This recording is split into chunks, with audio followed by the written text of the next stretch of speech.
አባቴ አይፈልገኝም ለቅሶ ይደረሳል ይብላ ይጠጣ ሳይታይ ሳልፈለግ ነው የተወለድኩት ያቆሞ ቀረ በጥቂት ፍቅር የሚታለል ቫኪዩም አለ ክፍተት አለ ሰላም ጤና ይስጥልኝ እንዴት ናችሁ የቤተሰብ አይነቶችን ማየት ጀምረን ነበር ሁለት ቤተሰቦችን አይተናል በህግና በህግ ብቻ የሚመራ አውቶክራት የሚባለውን ቤተሰብ እንደገና ደግሞ ሁሉም ፈቃጅ የሆነ ፐርሚሲቭ ፓረንት የሚባለውን ደግሞ አይተናል ዛሬ ሶስተኛውን ቤተሰብ ነው የምናየው ሶስተኛው ቤተሰብ እንግዲህ ግዴለሽ የሆነ ቸልተኛ ብለን የምንለው ኔግሌክት የሚያደርግ እነዚህ ቤተሰቦች ብዙ ጊዜ የተለያየ ኬዝ ይኖራቸዋል አንዳንዴ የህመም ኬዝ ሊኖር ይችላል ለምሳሌ እናት በጣም ክሪቲካል የሆነ ህመም ቢኖራት ወይ አባት ልጁ ከትምህርት ቤት እየሮጠ መጥቶ ሊያቅፈው እንዴት ነው ምናምን ብሎ ሊያወራው ሲል ያ ህመሙን ሲያዳምጥ ስለዋለ በቃ ወደዛ ሂድ እዛ እናት ጋር ሂድ ወይም እዛ ሳሎን ተቀመጡ አትረብሹኝ ሊል ይችላል ለምን ከህመሙ የተነሳ ልጁ ግን ያንን ነው የሚረዳው በተለይ በጣም ታችኛው ሌቭል ላይ እስከ 7 አመት ምናምን ያሉ ልጆች ይሄን መረዳት አይችሉም አባቴ አይፈልገኝም ወይም እናቴ አትፈልገኝም ነው ሌላው ፊልድ የሚሰሩ በአብዛኛው ጊዜ የፊልድ ስራ ያላቸው አባቶች ሊሆኑ ይችላሉ እናቶች ሊሆኑ ይችላሉ በአመት 2-3 ብቻ መጥተው ልጆቻቸውን የሚያገኙ ሊሆኑ ይችላሉ ስለዚህ ስልክም ደውለው የማውራት ቻንስ ላይኖራቸው ይችላል ብዙ ልጆቹ ፍቅርም አይኖራቸውም አብረው ብዙ ስላላሳለፉና ሲመጣም አባትየው ሌላ ኮሚትመንቶች ይኖራሉ ለቅሶ ይደረሳል የሆነ ነገር ከልጆች ጋር ከማሳለፍ ይልቅ ወደዛ ስለዚህ ልጆች ያለ መፈለግ ስሜት ሊሰማቸው ይችላል ማለት ነው ሌላው ደግሞ ምን አይነት ልጅ በድሎ ያድጋል በቃ ምን ለልጅ ፊት መስጠት ምን ያስፈልጋል ደግሞ በቃ ለልጅ ብዙ ስፍራ መስጠት አያስፈልግም ብሎ ልጆችን ችላ የሚል ኢግኖር የሚያደርግ ማለት ነው እና ኔግሌክት የሚያደርግ ቤተሰብ ሲሆን ልጆቹ ያው ብዙ ፍቅር ሳያገኙ ነው የሚያድጉት እኔም በዚህ መንገድ ነው ያደግኩት ብሎ የሚያስብ ቤተሰብና ትክክል ነው ብሎ የሚቆጥር ችላ ተብሎ መኖሩ አለመኖሩ ቼክ ሳይደረግ ይብላ ይጠጣ ሳይታይ ልብሱ ይቆሽሽ አይቆሽሽ ቼክ ሳይደረግ ያደገ ቤተሰብ ይሆንና አሁንም እኔም አድጌ ምን ጎደለብኝ እዚህ ጋር ደርሻለሁ ብሎ በማሰብ ከዛ በኋላ ልጆቹ ችላ የሚል ብዙ ጊዜ የማይሰጥ ለልጆቹ ይሆናል ማለት ነው እዚህ አይነት ቤተሰብ ውስጥ የሚያድጉ ልጆች አድገው ባል ይሆናሉ አድገው ሚስት ይሆናሉ አድገው የተለያየ የሥራ መስክ ላይ ይሰማራሉ እነዚህ ልጆች ምን አይነት ባህሪያት ያሳያሉ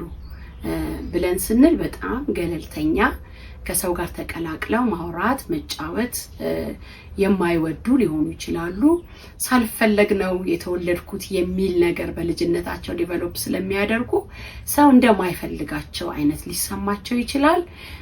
ስሜታቸውን አውጥተው መናገር ስለማይችሉ ደግሞ በተለያየ ሱስ የመጠቃት ሱስ ውስጥ የመደበቅ አይነት ባህሪ ሊያሳዩ ይችላሉ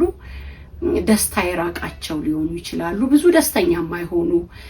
ሲያገቡ ያቆሞ ቀረ እንዳይባል ወይም ደግሞ ማግባት በቃ እንደ ግዴታ ቆጥረው ስራ ላይም ሲመጡ ብዙ ተግባቢዎች አይሆኑም ከስራ ባልደረቦቻቸው ጋር ስብሰባ ቢጠሩ ምን ቢሉ እነሱ በቃ ዝም ያሉ ጸጥ ያሉ ገለልተኛ የሆኑ ብዙ የማይስቁ እፈለጋለሁ እጠቅማለሁ ብለው የማያስቡ የሚጠቅም ብዙ ነገር ውስጣቸው እያለ ማውጣት የማይችሉ ይሆናሉ ማለት ነው እና ስፔሻሊ ትዳር ላይ ሲመጣ ደግሞ በፖዚቲቭ እንኳን ምንም አይነት አስተያየት ቢሰጣቸው እኔ ድሮም ስለማልፈለግ ነው አይ ሚስቴም ራሱ አትወደኝም ወይ እንደዚህ አጥፍተው እንኳን ሲገሰጹ ወይ ሲቆጡ እኔ ድሮም ቦታ የሚሰጠኝ ሰው የለም ብለው ራሳቸውን በጣም ዝምተኛ የሚሆኑ ጥቂት ፍቅር ለሚያሳያቸው ሰው መታለል መሸነፍ እዚህ ጋር ችላ ተብለው ኔግሌክት ተደርገው ስለሚያድጉ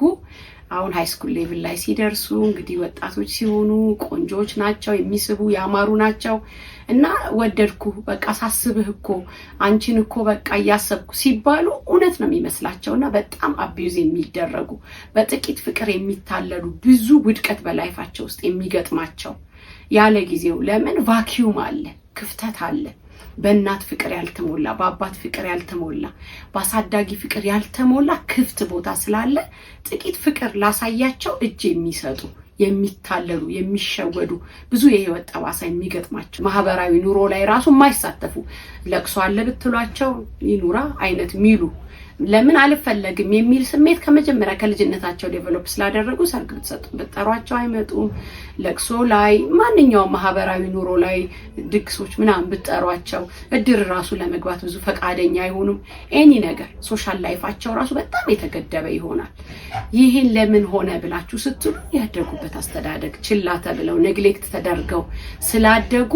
በቃ አሁንም ያንን ነገር ነው ዴቨሎፕ የሚያደርጉ። ስለዚህ ምን እናድርግ? እንደዚህ አይነት ባል ካለ፣ እንደዚህ አይነት ሚስት ካለ፣ እንደዚህ አይነት ሰራተኛ ካለ፣ እንደዚህ አይነት አለቃ ካለን ልንረዳቸው መሞከር መቻል አለብን። ባክግራውንዳቸውን ማወቅ ማጥናት የምንችል ከሆነ፣ ካልሆነም ግን በተለይ ደግሞ ወደ እግዚአብሔር መጠጋት። ማንዋላችን እግዚአብሔር ጋር ነውና ሰሪያችን እሱ ነውና እኛ ባህሪያችን እንዲህ እንደሆነ ያወቅን ሰዎች፣ የጓደኞቻችን የትዳር ጓደኛችን ባህሪ እንደዚህ እንደሆነ ያወቅን ሰዎች እንደገና እግዚአብሔር ይህንን ባህሪ እንዲያስተካክል እድል እንዲሰጥ መጸለይ፣ አብሮ ቃል ማንበብ፣ አብሮ ጊዜ መውሰድና ማሳለፍ በጣም ትልቅ መፍትሄ ነው። ማለት መፍትሄ የሌለው ችግር የለም። መፍትሄው ማን ጋር አለ? እሱ ሰሪያችን ፈጣሪያችን ጋር ስላለ ወደሱ መመለስ፣ በቃ ድካምንና ችግርን አውቆ ደግሞ ቆም ብሎ ከዚህ በኋላ ይሄን አላደርግም፣ ከዚህ በኋላ እናገራለሁ፣ ከዚህ በኋላ ወደ ማህበራዊ ህይወት እቀላቀላለሁ፣ ለካ ልጅነቴ ነው ይሄን ያህል ተጽዕኖ ያደረገብኝ ብሎ ቆም ብሎ ውሳኔዎችን መወሰን፣ እንደገና እድል መውሰድ ያስፈልጋል። ይሄን በምናደርግበት ጊዜ በጣም የምንፈልገው ጥሩ የሆነ ተግባቢ የሆነን ፍቅር የምንቀበል ፍቅር የምንሰጥ ተወዳጅ እንደሆነን ውስጣችን ያለው ነገር ለብዙዎች የሚጠቅም እንደሆነ ይገባናል። ጠቃሚዎች እንሆናለን ማለት ነው። በጣም አመሰግናለሁ ስለ ጊዜያችሁ። እንግዲህ ከወደዳችሁት ሐሳቡን ከጠቀማችሁ ላይክ፣ ኮሜንት፣ ሼር አድርጉ።